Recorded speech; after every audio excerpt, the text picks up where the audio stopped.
ఓం శ్రీ మహాగణాధిపతయే నమః. శ్రీ మహాసరస్వత్యే నమః. శ్రీ గురుభ్యో నమః. హరి ఓం. సదాశివసమారంభాం శంకరాచార్యమధ్యమాం అస్మదాచార్యపర్యంతాం వందే గురుపరంపరాం. జై గురుదేవదత్త. పరమేశ్వర స్వరూపమైనటువంటి సృష్టికి నమస్కారాలు చేస్తూ శ్రీ శార్వరీనామ సంవత్సరం, ఈ సంవత్సరంలో తులారాశి వారికి ఏ విధంగా ఉంటాయి, ఈ యొక్క సంవత్సర ఫలితాలు ఏ విధంగా ఉంటాయి మీకు నేను తెలియజేస్తాను. తులారాశి వారికి ప్రారంభం లగాయితూ మార్చి 29 నుండి జూన్ 29 వరకు కూడా 4వ స్థానమందు లోహమూర్తిగా సంచరిస్తున్నారు. తర్వాత జూన్ 29వ తారీఖు నుండి నవంబర్ 20వ తారీఖు వరకు 3వ స్థానమందు సువర్ణమూర్తిగా యోగిస్తున్నారు. శనైశ్వరుడు ఈ సంవత్సరం అంతా కూడా 4వ స్థానమందు లోహమూర్తిగానే ఉన్నారు. రాహుకేతువులు 9వ స్థానమందు, సెప్టెంబర్ 23వ తారీఖు వరకు 9వ స్థానమందు రజితమూర్తిగా ఉన్నారు. తర్వాత సెప్టెంబర్ 23వ తారీఖు నుండి రాహువు 8వ స్థానమందు, కేతువు 2వ స్థానమందు రజితమూర్తిగానే ఉన్నారు. మూర్తిమంతం రీత్యా కనుక పరిశీలించి చూస్తే ఈ రాశి వారికి ఆదాయం 14, వ్యయం 11, రాజ్యపూజ్యం 7, అవమానం 7. ఈ రాశి వారికి ఆదాయము ఎక్కువగానే ఉంది, ఖర్చు ఎక్కువగానే ఉంది. ఏది ఏమైనప్పటికీ కూడా ప్రారంభములగాయితూ ఈ రాశి వారికి ప్రధానంగా ఈ సంవత్సరం వీళ్ళు పరిరక్షించుకోవలసినది ఆరోగ్య విషయంలో చాలా జాగ్రత్తగా ఉండాలి. పరమేశ్వరుడు ఇచ్చినట్టు మూర్తిమంతము రీత్యా పరమేశ్వరుడు మీకు అన్నీ కూడా కలగజేస్తాడు. ఆరోగ్య విషయంలో చాలా జాగ్రత్తగా ఉండాలి. కుజ సంచార సమయంలో, రాహువు 8వ సంచార సమయంలో ఆరోగ్య విషయంలో కొంత జాగ్రత్త వహిస్తే సమస్యలన్నీ కూడా పరిష్కరిస్తారు. ఈ రాశి వారికి చతుర్థమందు ఉన్నటువంటి శనైశ్వరుడు ఈ సంవత్సరాన్ని మీకు గృహాన్ని, స్థలాన్ని కానీ ఇవ్వబోతున్నారు. ఏమాత్రం సందేహం లేదు. చతుర్థమందు ఉన్నటువంటి శనైశ్వరుడు నూతన గృహ నిర్మాణాన్ని చేస్తారు. ఖర్చు ఆ విధంగా కనపడుతోంది. రాహువు 8వ స్థానంలో వచ్చినప్పుడు ఉదర సంబంధమైనటువంటి అనారోగ్యాలు, ఇబ్బంది పెట్టేటువంటి ప్రమాదం కనపడుతోంది. కొద్దిగా జాగ్రత్త వహించాలి. విద్యార్థులకి విద్యాస్థానమందు శనైశ్వరుడు ఉండడం వల్ల ఎంతో కష్టపడితే కానీ విద్యను మీరు జయించలేరు. కొద్దిగా కుంటుపడేటువంటి ప్రమాదం కూడా కనబడుతోంది. చాలా కేర్ తీసుకుంటే కానీ విద్యను మీరు జయించేటువంటి, విద్యా విషయంలో మీరు అనుకున్నటువంటి స్థానాన్ని పొందాలి అంటే అహర్నిశలు కష్టపడాలని ప్రత్యేకంగా చెప్పదగ్గ సూచన. అంతేకాకుండా మాతృ సంబంధమైనటువంటి విషయాలలో అనారోగ్య సూచనలు చాలా ఎక్కువగా కనబడుతున్నాయి. తల్లి ఆరోగ్యం పరిరక్షించవలసినటువంటి బాధ్యత మీ మీద ఉంది కాబట్టి తల్లిదండ్రుల ఆరోగ్య విషయంలో కేర్ తీసుకోవాలని ప్రత్యేకంగా చెప్పదగ్గ సూచన. కుటుంబ విషయాలలో ప్రధానంగా కుటుంబ విషయాల్లో ప్రత్యేకమైనటువంటి శ్రద్ధ తీసుకోవాలి, లేకపోతే ఇబ్బందులు కలగవచ్చు. సెప్టెంబర్ తర్వాత వాక్ స్థానమందు కేతువు సంచారం, 8వ స్థానంలో రాహువు సంచారం. దీనివల్ల మీరు అనకపోయినా మీరు అన్నారని మాటలు సృష్టించి మీ మీద నిందలు మోపేటువంటి ప్రమాదం కూడా కనబడుతోంది.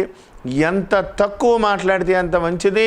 మీరు మౌనంగానే జయించాలి తప్ప మాట్లాడితే కేతువు 8 వాక్స్థానం ముందు కేతువు అంటే మిమ్మల్ని మీరేం అనకపోయినా మీ మీద మాటలు సృష్టించి నిందలు పడేటువంటి ప్రమాదం కనబడుతోంది. జాగ్రత్త వహించాలని ప్రత్యేకంగా చెప్పదగ్గ సూచన. సర్వత్రా గురుడు మీకు చతుర్థ స్థానంలోకి నవంబర్ తర్వాత జూన్ 29వ తారీఖు నుండి లోహమూర్తిగా వస్తున్నారు కాబట్టి జాగ్రత్త వహించకపోతే ఇబ్బందులు పడేటువంటి ప్రమాదం కనపడుతోంది. ప్రతి విషయంలోనూ కూడా 1కి 2 సార్లు ఆలోచించుకుని ముందుకు వెళ్ళండి. ధనపరమైనటువంటి విషయాలు కూడా కలిసి వస్తాయి, ఏమాత్రం సందేహం లేదు. అభివృద్ధి కనపడుతోంది. వ్యయం 11, దాన్ని నిలబెట్టడానికి కష్టపడవలసి వస్తుంది. కాబట్టి ప్రతి విషయంలోనూ కూడా జాగ్రత్త వహించాలని ప్రత్యేకంగా చెప్పదగ్గ సూచన. పుత్రస్థానమందు వ్యక్తిగతమైనటువంటి విషయాలు కనుక చూస్తే పిల్లల వల్ల మీరు ఆనందాన్ని చవిచూస్తారు. ఖచ్చితంగా పిల్లలు విద్యాభివృద్ధులు బాగుంటాయి. వాళ్ళ వల్ల ఇంట్లో మీకు ఆనందకరమైనటువంటి వాతావరణం నెలకొంటుంది, ఏమాత్రం సందేహం లేదు. ఈ రాశిలో జన్మించినటువంటి స్త్రీలకి గైనిక్ రిలేటెడ్గా ఏదైనా ఇబ్బందికరమైనటువంటి పరిస్థితులు కనుక ఎదుర్కొంటే అశ్రద్ధ చేయవద్దు. ఆరోగ్య విషయంలో ప్రత్యేక శ్రద్ధ చూపాలని నీళ్లు ఎక్కువ తాగండి. గ్యాస్ట్రిక్ రిలేటెడ్గా ఏదైనా ఇబ్బందులు అనిపించినా మంచి మందులు వాడండి, అశ్రద్ధ చేయవద్దు, ఇబ్బందికరమైనటువంటి పరిస్థితుల్లో పడవద్దని ప్రత్యేకంగా చెప్పదగ్గ సూచన. వాహన స్థానమందు శనైశ్వరుడు ఉండడం, దానివల్ల వాహన విషయంలో జాగ్రత్తగా ఉండాలని ప్రత్యేకంగా చెప్పదగ్గ సూచన. అంతేకాకుండా మీరు పూజించేటువంటి దైవం అనుగ్రహం మీరు పొందాలి అంటే ఎక్కువగా ఆయన యొక్క మీ యొక్క కులదైవాన్ని ఎక్కువగా పూజించండి, అశ్రద్ధ చేయవద్దు. శనైశ్వరుడు యొక్క దృష్టి మీ యొక్క రాశి మీద పడడం వల్ల భక్తి తగ్గిపోతూ ఉంటుంది. చూద్దాంలే చేద్దాంలే అనే విధంగా భక్తి తగ్గిపోతూ ఉంటుంది. మీ యొక్క కులదైవాన్ని మీరు విస్మరించకుండా ఎక్కువగా భగవంతుడిని ఎక్కువగా మీ యొక్క సమస్యను ఏదైనా సరే మీ యొక్క దైవానికి చెప్పుకుంటే ఖచ్చితంగా మీకు ఆ సమస్య నుంచి మీరు బయటపడతారు. ఆ దిశగా మీరు ఆలోచించుకోండి. వ్యక్తిగత జాతక పరిశీలన ఖచ్చితంగా ఈ యొక్క సంవత్సర ప్రారంభ సమయంలోనే వ్యక్తిగత జాతక పరిశీలన తప్పనిసరి. ఎందువలనంటే గ్రహస్థితులు శుభాశుభ మిశ్రమంగా ఉన్నాయి కాబట్టి వ్యక్తిగత జాతకం కనుక బాగుంటే ఇందులో ఉండేటువంటి ఎటువంటి సమస్య అయినా సరే మీరు జయించగలుగుతారు. వ్యక్తిగత జాతకంలో ఉండేటువంటి యోగం ఎలా ఉంది, దశ ఎలా ఉంది, అంతర్దశ ఏ విధంగా ఉంది, సమస్యను ఏ విధంగా అంటే మన ఉత్తరం మీద అడ్రస్ సరిగ్గా ఉంటే ఒక రోజు ఆలస్యమైన క్షేమంగా చేరిపోతుంది. వ్యక్తిగత జాతకం అనేది అది. కాబట్టి వ్యక్తిగత జాతక పరిశీలన కంపల్సరీగా ప్రారంభ సమయంలోనే చేయించుకుని సంబంధిత ఏదైనా దానాలు జపాలు ఏదైనా ఉంటే చేసుకోండి. ఈ సంవత్సరం మొత్తం కూడా ఈశ్వరారాధన బాగా చేయండి. ప్రతినిత్యము కూడా పంచాక్షరి జపాన్ని జపించండి.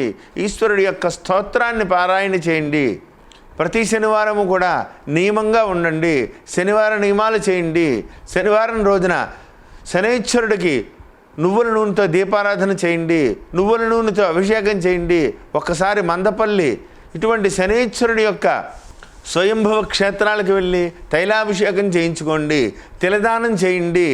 శనివార నియమాలు చేయండి. ఇవన్నీ కూడా మీకు భగవంతుడి యొక్క అనుగ్రహాన్ని, శనైశ్వరుడి యొక్క అనుగ్రహం మీకు తోడయ్యి తులారాశి వారికి సాధారణంగా శనైశ్వరుడు ఉచ్చ పొందుతాడు. తులారాశి మూర్తిమంతమ రీత్యా స్థానరీత్యా శనైశ్వరుడు తులారాశి చాలా విశేషం. కాబట్టి తులారాశి వాళ్ళని అంతగా బాధించడు శనైశ్వరుడు. కానీ చతుర్థ కేంద్రమందు ఆయన మకర రాశిలో స్వక్షేత్రంలో ఉన్నారు కాబట్టి ఆయన అనుగ్రహం పొందే విధంగా మీరు చేస్తే ఇంకా మీకు బాగా కలిసి వస్తుంది. కాబట్టి శనైశ్వరుడు యొక్క జపం బాగా చేసుకొని దశరథ కృత శని స్తోత్రాన్ని ప్రతినిత్యము కూడా పారాయణ చేసుకోండి. తల్లిదండ్రుల ఆరోగ్యం బాగా చూసుకోండి. కుదిరితే ప్రతి శనివారము కూడా నల్లటి కుక్కకి రొట్టెలు పెట్టండి. గోపూజ చేయండి. ఆవులకి నువ్వులుండలు తినిపించండి. ఇవన్నీ కూడా మీకు శనైశ్వరుడు యొక్క అనుగ్రహాన్ని మీరు పొందిన వారై ఇంకా కూడా మీరు విజయ పథంలోకి మీరు దూసుకుపెడతారు. వ్యక్తిగత జాతక పరిశీలన ఖచ్చితంగా చేసుకోండి. మీ యొక్క కులదైవాన్ని బాగా పూజించండి. దైవభక్తిని విస్మరించకండి. ఆయన యొక్క అనుగ్రహాన్ని పొందుతూ ఇంకా మీరు విజయపథంలో మీరు ముందుకు వెళ్ళాలని, పరమేశ్వరుడు యొక్క అనుగ్రహంతో మీరు అభివృద్ధి పథంలో మీరు రావాలని మనస్ఫూర్తిగా కోరుకుంటూ స్వస్తి.